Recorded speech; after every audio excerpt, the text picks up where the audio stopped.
नमस्कार दोस्तों, स्वागत है आप सभी का सीजीपीएससी नॉलेज हब के इस यूट्यूब चैनल पे, जहां पर हम जिला परिचय का आज स्टडी करने वाले हैं, जिसमें से जिला हम पकड़ने वाले हैं सरगुजा जिला। सरगुजा जिला सरगुजा संभाग के अंतर्गत ही एक जिला है और इसके बारे में पूरा ऐतिहासिक परिचय बोल दीजिए, इसका भौगोलिक परिचय बोल दीजिए, सारी चीजों के बारे में, चाहे प्रशासन हो, हर एक चीज के बारे में हम जो है देखते हुए चलेंगे। तो चलिए अभी हम जो है सरगुजा जिले को स्टार्ट करते हैं, लेकिन उससे पहले अगर आप हमारे चैनल को सब्सक्राइब नहीं किए हैं तो सब्सक्राइब कर लीजिए। आपके स्टडी के लिए काफी सारे इस पे वीडियोस अच्छी आते रहते हैं, यहाँ पे तैयारी अच्छे से कर सकते हैं। तो चलिए हम फिलहाल सरगुजा जिले को शुरू करते हैं। पसंद आएगा जानकारी, लाइक शेयर सब्सक्राइब जरूर कर दीजिएगा।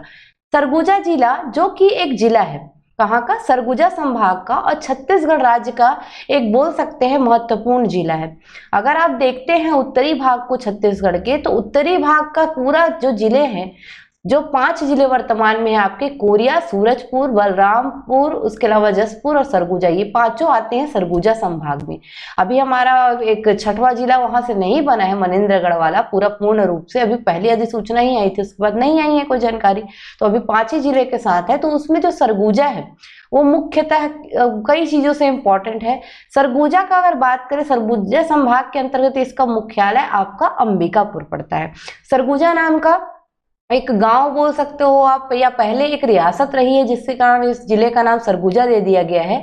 इसका प्राचीन नाम स्वरगजा, उसके अलावा सुरगुंजा, उसके अलावा सरगुंजा, अलग अलग टाइप का मिलता है, आपको ध्यान रखना है। स्वरगजा, तो स्वर्ग जाने का एक रास्ता, स्वर्गजा इसको कहा जाता था। उसके अलावा एक दांडोरा क्षेत्र, ये इंपॉर्टेंट है, ये स्वर्गजा और दांडोरा को ध्यान रखिएगा, इंपॉर्टेंट है इसका प्राचीन नाम में। अगर हम बात करें सरगुजा की, तो सरगुजा का अगर निर्माण देखोगे तो 1948 में जब हमारे यहाँ के जो विलय पत्र की नीति पर जब रियासतों को साइन करवाया गया, तब उनके पास ऑप्शन था कि वो जाके कहाँ रह सकते थे, भारत संघ के अंतर्गत किसी भी जिले में। तो उस समय सरगुजा को 1948 में एक जिला इसको घोषित कर दिया गया। बात करें इसका थोड़ा प्राचीन इतिहास की, तो प्राचीन समय में ये हमारे छत्तीसगढ़ का हिस्सा नहीं था। आता है 1905 का बंगाल विभाजन, जब कुछ क्षेत्रों को, कुछ रियासतों को छत्तीसगढ़ में मिलाया जाता है और छत्तीसगढ़ से कुछ रियासतों को बाहर ले जाया जाता है। उनमें से आपका कोरिया, चांगभका, सरगुजा, उदयपुर, ये सभी क्या थी, महत्वपूर्ण रियासतें थी, जिनको यहाँ शामिल किया गया था। तो उसी में आपका सरगुजा भी एक क्या था, रियासत था, और इनको भी जो है शामिल किया गया। तो जो शामिल होने वाली रियासतें थी, उनमें सरगुजा को भी इसके साथ शामिल करके एक नया मैप हमारे पास आता है 1905 में छत्तीसगढ़ का, जो कि सारे इन क्षेत्रों के साथ रहता है।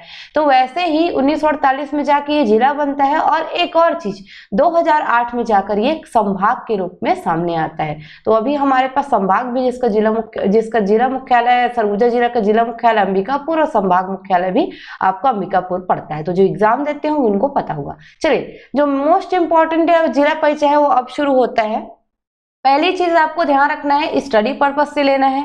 आप इसको एकदम टूरिस्ट पर्पस से एक जगह को आप फॉलो नहीं कर सकते, उसके लिए आप गूगल मैप देख सकते हैं। स्टडी पर्पस से आपको जो चीजें मिलेंगी, पहले चीजें ध्यान रखना है आपको, सरगुजा एक कैसा जिला है, तो भू आविष्ठित जिला है। क्यों? क्योंकि ये जगह, इसकी जो भूमि है वो लॉक है, ये बाहरी राज्य की किसी सीमा को स्पर्श नहीं करता, इसलिए इसको लैंड लॉक या भू आविष्ठित जिला माना जाता है।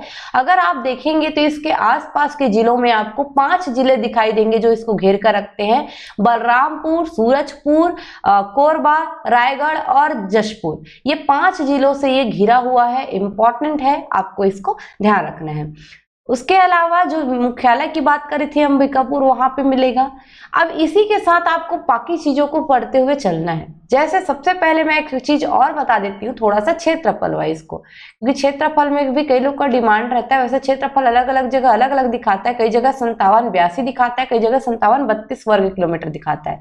फिर भी ध्यान रखिएगा, इंपॉर्टेंट है ये भी।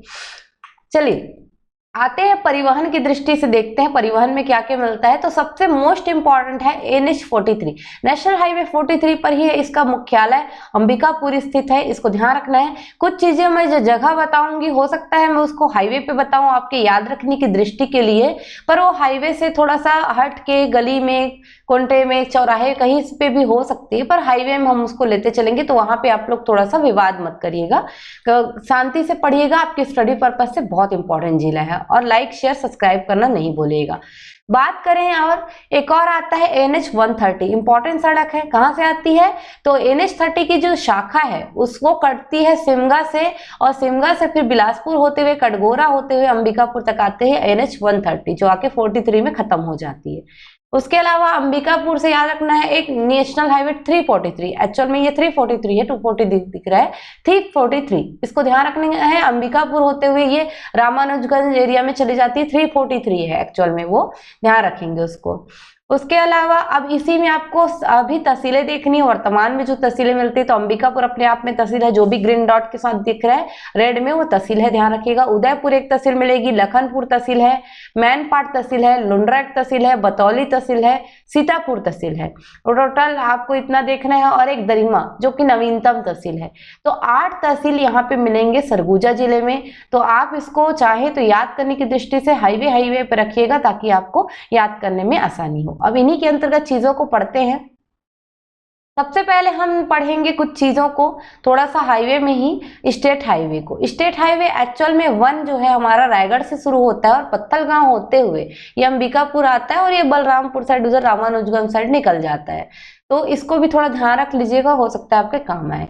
उसके अलावा रेल परिवहन की भी सुविधा है, तो रेल परिवहन भी आता है आपका, जो बिलासपुर कटनी मार्ग में जो रेल लाइन जाता है वो अनूपपुर से कट के अंबिकापुर तक आता है। तो इसको भी ध्यान रखना है कि आप रेल मार्ग से भी जा सकते हैं।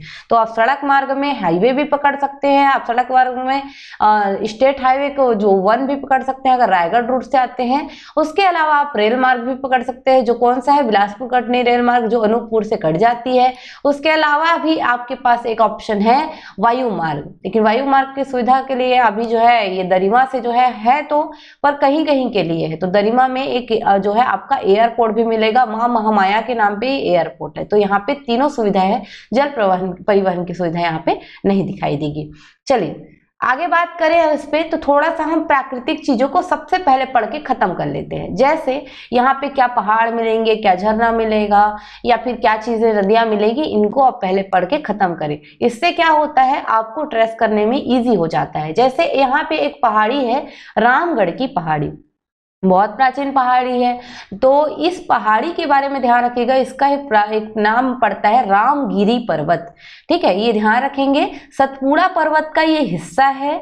यहाँ पर रामगढ़ की पहाड़ी में काफी ज्यादा ऐतिहासिक रहस्य छुपे हुए हैं, क्योंकि कहा जाता है कि यही वही रामगढ़ की पहाड़ी है जिसका वर्णन मेघदूतम नाम के ग्रंथ में कालिदास ने किया था। कालिदास का नाम आप जानते होंगे, काफी ज्यादा नाटकों के लिए प्रसिद्ध है। अभिज्ञान शाकुंतलम, रघुवंशम, विक्रमोर्वशीयम, ऐसे टाइप के नाटक आपने बहुत सारे सुने होंगे उनके। तो उनकी एक रचना है मेघदूतम।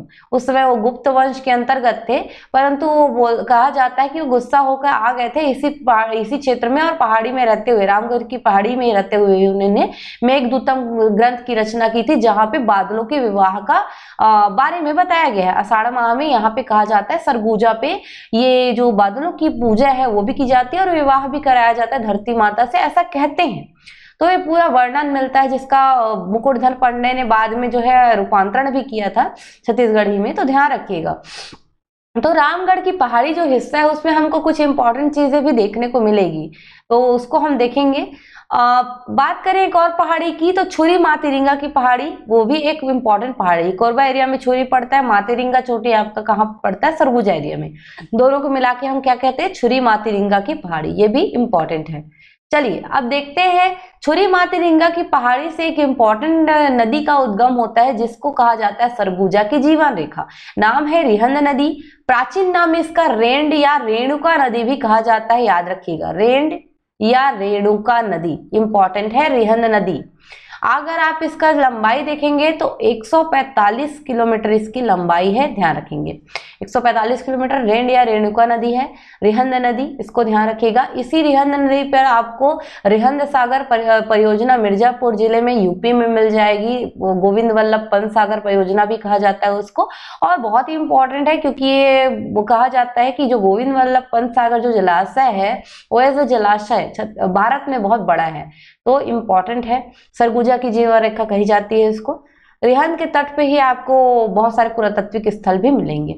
एक और आपको पर्वत में याद रखना है मैनपाट। एक्चुअल में मैनपाट ऊंचा क्षेत्र है। मैनपाट में याद रखिएगा 1152 मीटर इसकी ऊंचाई है। 1152 मतलब 1152 मीटर इसकी ऊंचाई है। मैनपाट आपका बॉक्साइट के लिए बहुत ज्यादा प्रसिद्ध है। मैनपाट से एक उद्गम होता है नदी का जिसका नाम है मांड नदी। मांड नदी की अगर आप लंबाई देखेंगे 155 किलोमीटर आपको पड़ेगा, ये भी इंपॉर्टेंट है, याद रखिएगा।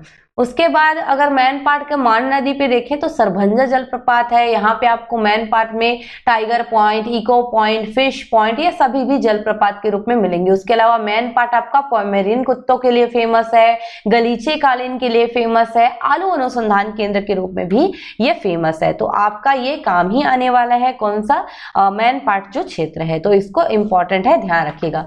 चलिए आगे चलते हैं इस पर। तो सरभंजा जलप्रपात की तो हम बात कर ली है। जलजली एक क्षेत्र है, जलजली याद रखिएगा।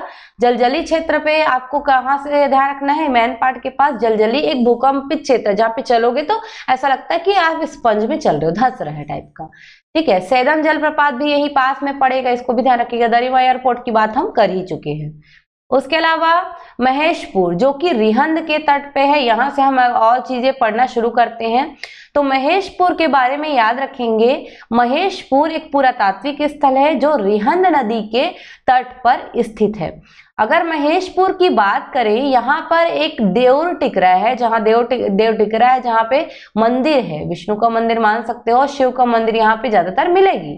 तो विष्णु और शिव की ज्यादातर मंदिर मिले हैं, जहाँ पे देउर टिकरा में छेरका देउर मंदिर है।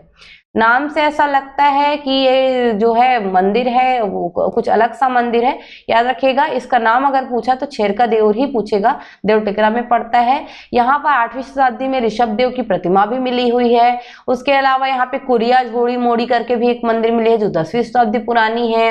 गंगा जमुना की मूर्ति, स्कंद माता की मूर्ति, उसके अलावा विष्णु लक्ष्मी की मूर्ति, इसके अलावा यहाँ पे दर्पण पे निहारती हुई एक नायिका की मूर्ति, सिंहासन में बैठा हुआ एक तपस्वी की मूर्ति, ये सारे महेशपुर में मिले हुए हैं। तो बहुत ही इंपॉर्टेंट ये पुरातात्विक स्थल है, किसका, सरगुजा जिले का, ध्यान रखिएगा। लखनपुर आपका कोयले के लिए प्रसिद्ध है, ये भी याद रखेंगे। उसके अलावा बात करेंगे हम, यहाँ पे ही एक मिलता है सतमहला मंदिर, लखनपुर एरिया में ही मिलता है कलचा भदवाही। यहाँ पे एक सतमहला मंदिर है, पंचायतन शैली का मंदिर है, काफी प्राचीन, इसमें अवशेष वगैरह मिले हुए हैं। अब आते हैं थोड़ा सा अंबिकापुर क्षेत्र में। यहाँ पे आपको ध्यान रखना है ठिनठिनी पत्थर को। ठिनठिनी पत्थर एक ऐसा उल्का पिंड का टुकड़ा है जो कि माना जाता है पत्थर में अपने आप में अद्भुत है, क्योंकि उसको जैसे ही आप ऐसे ठोकते हो, बजाते हो, जैसा कभी करके बजाओ, ठिन ठिन करके आवाज आती है, अलग अलग आवाज आती है दोनों पत्थरों से, तो ठिनठिनी पत्थर इसको नाम दिया गया। परंतु अगर आप इसको वैज्ञानिक तौर पर देखें तो उल्का पिंड का टुकड़ा माना जाता है, चूंकि उल्का पिंड में धातुओं की मात्रा रहती है, तो धातु होने का नहीं बचता है, ऐसा कहा जाता है। अंबिकापुर क्षेत्र में सरगुजा पैलेस मिलेगा। सरगुजा पैलेस के बारे में याद रखना है आपको, रघुनाथ शरण सिंह देव ने 1895 में इसका निर्माण करवाया था। वर्तमान में 117वें राजा के रूप में जो टी.एस. सिंहदेव जी हैं, अभी उनका उत्तराधिकारी मान सकते हैं आप। रक्षैल वंश की ये धरोहर रही है। 1948 में जब विलय हुआ रियासतों का, तो फिर पैलेस वाला काम, तो पैलेस तो रहा ही क्योंकि राजशाही समाप्त हो गई, तो कह सकते हैं रक्षैल वंश की अब ये वर्तमान में धरोहर है। उसके अलावा महामाया मंदिर को भी याद रखिएगा। वैसे तो इस मंदिर का इतिहास काफी पुराना है, कहा जाता है यहाँ पे महामाया मतलब पार्वती का धड़ गिरा था करके। जो आपका रतनपुर का महामाया मंदिर, उसका जुड़वा मंदिर मान सकते हो रतनपुर के महामाया को। अंबिका देवी का मंदिर भी इन्हीं को कहा जाता है। और ऐसा माना जाता है कि मंदिर प्राचीन है, लेकिन मंदिर के निर्माण जो बाहरी कलाकृति या बोल सकते हो एक बाहरी जो मंडप वगैरह बनता है, इसका निर्माण करवाया था रघुनाथ शरण सिंह देव ने ही। तो 1917 के आसपास इसका निर्माण कार्य पूरा हुआ था। 1879 से 1917 के बीच पूरा निर्माण कार्य उन्होंने ही पूरा करवाया था। बाद में जो इस मंदिर का एक प्रकार से उसको भी आप रक्सैलवंश की धरोहर ही कह सकते हैं। अंबिकापुर में और काफी सारी चीजें मिल जाएंगी। अंबिकापुर में आपको एक तकिया है जो मुस्लिम धर्म स्थल है, मुराद शाह का मजार भी मिलेगा। अंबिकापुर में ही आपको यहाँ पे यूनिवर्सिटी, सरगुजा यूनिवर्सिटी भी देखने को मिलेगी संत गहिरा गुरु के नाम पे। उसके अलावा यहाँ पे देवेंद्र कुमारी सिंहदेव के नाम पे आपको मेडिकल कॉलेज भी खुला हुआ है, तो उसको भी आपको याद करके रखना है। एक और चीज याद रखिएगा, विलय पत्र की नीति 1948 में जब साइन हुआ था तब रामानुज शरह सिंह देव ने साइन किया था। इनको कमांडर ऑफ ब्रिटिश एम्परर की उपाधि से भी नवाजा गया था, तो आपके लिए हो सकता है कभी इंफॉर्मेशन काम आ जाए। अंबिकापुर में बायोटेक पार्क इंडस्ट्रियल एरिया है, याद रखिएगा पहला बायोटेक पार्क छत्तीसगढ़ का अंबिकापुर में खोला गया था। इसके अलावा अंबिकापुर का नाम आप स्वच्छता की श्रेणी में हमेशा टॉप पे पाओगे, आपको इसको भी ध्यान रखना है, हमेशा अवॉर्डेड रहता है। यहीं पे गंगापुर खर्द करके इंडस्ट्रियल एरिया भी पड़ता है, इसको भी अंबिकापुर के तहत याद रखना है।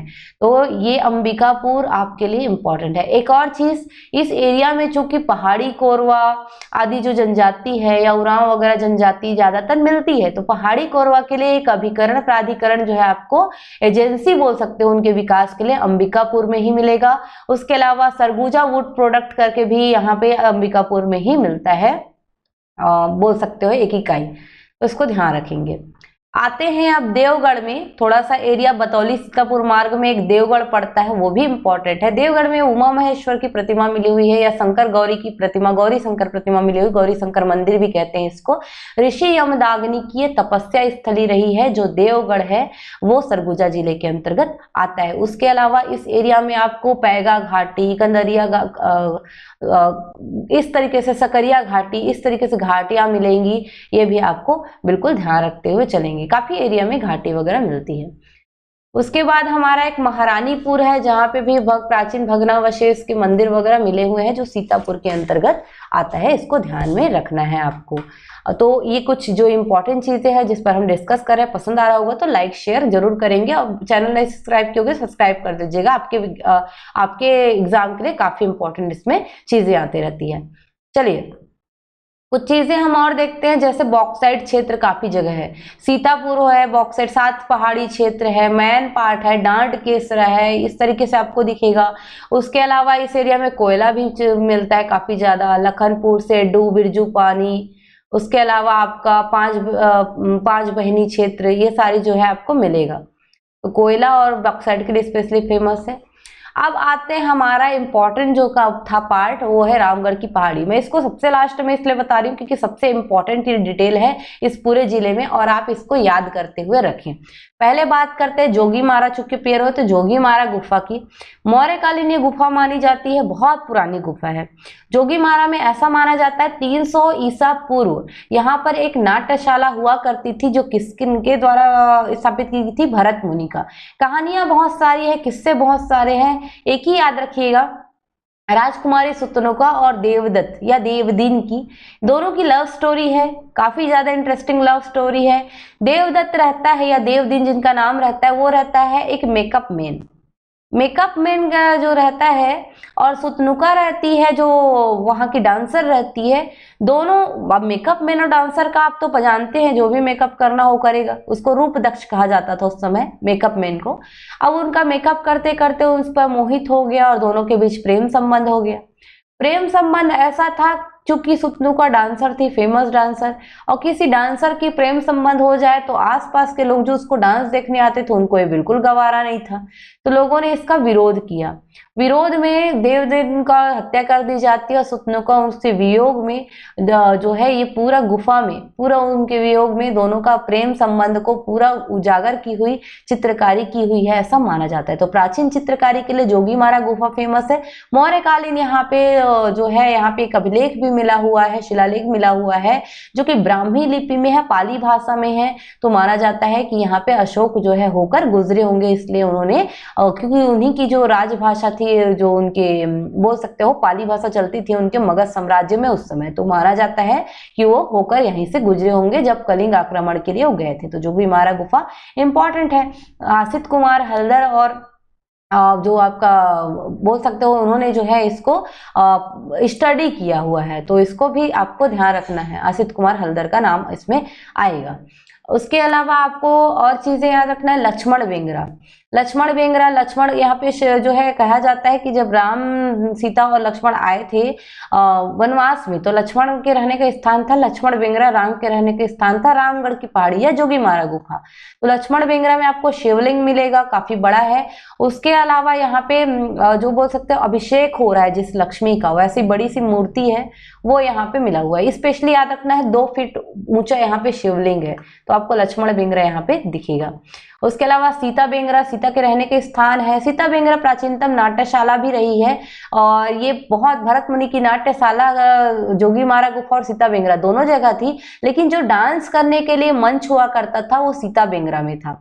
तो इस ध्यान आपको रखना है, सीता बेंगरा में भरत मुनि का जो नाट्यशाला है वो आपको सीता बेंगरा के अंदर ही मिलेगा। मतलब जोगीमारा गुफा में भी डांस होता था, पर सीता बेंगरा में क्या है उसकी प्रस्तुति होती थी, यानी कि कोई भी व्यक्ति अगर अपना मंचन करने आता था तो सीता बेंगरा की गुफाओं में जो बने हुए मंच है, ऊपर नीचे मंच है, दर्शक दीर्घा ऊपर है, वहां पे आके प्रस्तुति देता था। अगर आप इसका हमारा जो पुरखौती मुक्तांगन वाला वीडियो देखे होंगे, वहां पे हमने इसका प्रतिरूप भी दिखाया हुआ था, लेकिन ऐसा पूरा गुफा आपको वहां पे जाकर देखने को मिल सकता है। टोपी नुमा आकृति में पूरा दिखाई देता है, ये पूरा पहाड़ी ही टोपी नुमा दिखता है।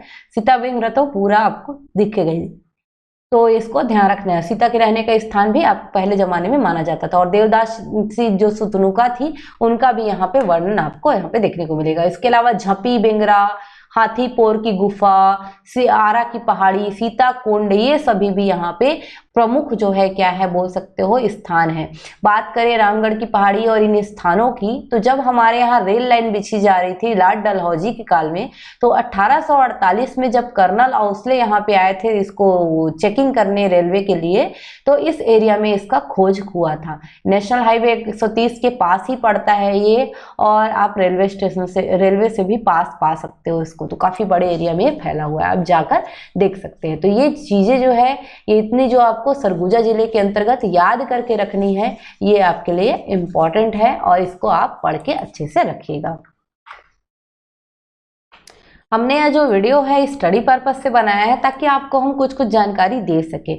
और भी जानकारी आपको अगर इस पे मिलती है तो आप बिल्कुल उसको नोट करके रख सकते हैं, आपके लिए काम आएगा। और अगर आपको जानकारी पसंद आई तो ज़्यादा से ज़्यादा शेयर करिएगा, और चैनल को सब्सक्राइब करना बिल्कुल ना भूलें, और जो भी वीडियोज़ आता है बिल्कुल उससे अपनी तैयारी करते रहें। धन्यवाद। जय जोहार, जय छत्तीसगढ़।